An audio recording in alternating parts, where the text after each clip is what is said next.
Welcome back to the Myth of Hockey. What I'm about to show you is maybe the most important hockey video when it comes to goaltending that you might ever see, because I'm going to prove beyond 100% doubt that goaltending is team dependent. The better the team, the better the goalie. The better the systems, the better the goalie. The better the insulation, the better the goalie. And this is 25 years worth of research. So for my followers who have been following me, they know that I believe that the average goalie compared to the so-called greats is very minimal.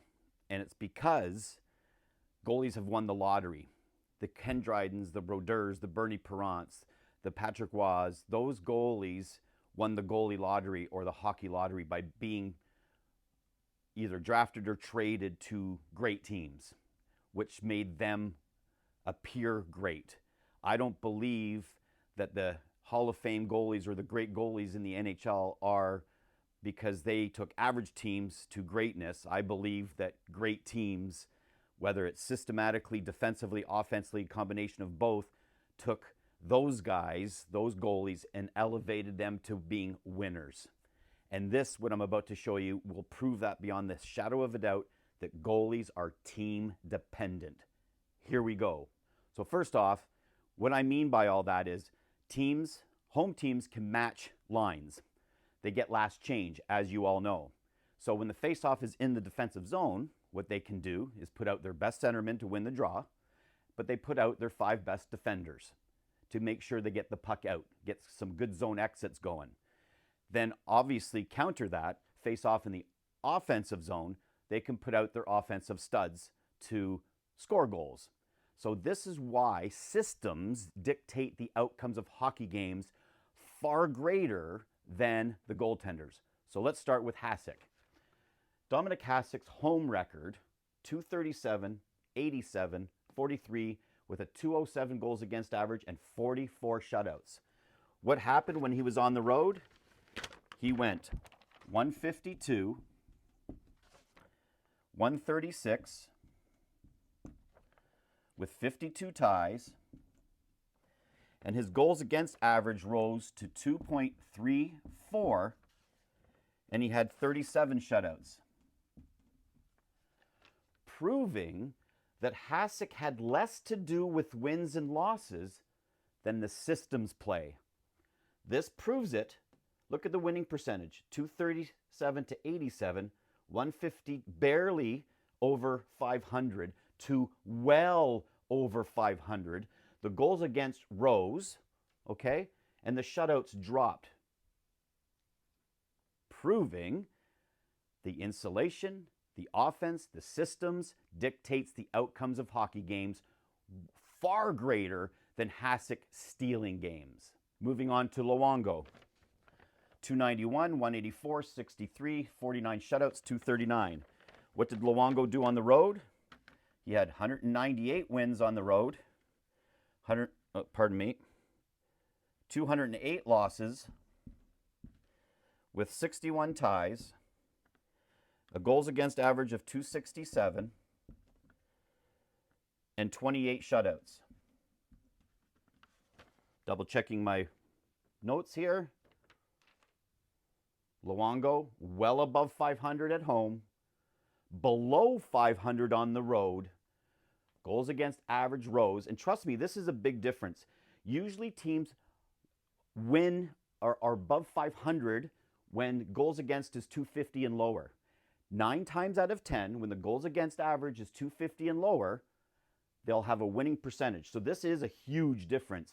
And look at the shutouts dropped, proving again, systematical play and insulation makes the goalie a winner more than he does. What did Patrick Roy do compared home to road? Patrick Roy on the road, 347 wins, blah, blah, blah, 44 shutouts. We get the picture. Patrick Roy at home went 204 with a 182 loss, 59 ties, a goals against average of 271 with 22 shutouts.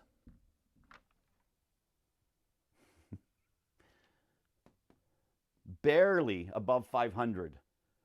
Way above 500. Goals against up, shutouts down. This is, when the experts see this, hopefully they understand what I'm saying, that goalies are completely overvalued because the systems dictate games. Let's get a little older era here. Bernie Perrant, 172, 74, 223, 39 shutouts. But on the road, he was 99, 124, 68 ties, a 288 goals against average, and only 15 shutouts on the road.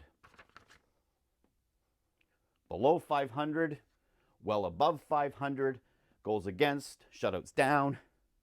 Yeah, I'm getting angry because how come nobody's ever talked about this? Nobody's ever told us. The experts, where's the hockey world? Carey Price, who some say was the best goalie in the last decade and a half. Decade, I guess. Carey Price, on the road, 159 wins, 137 losses, 25 ties. Goals against average rose to 266, which again puts him over 250, which is in the danger zone of being a losing team, and only 14 shutouts.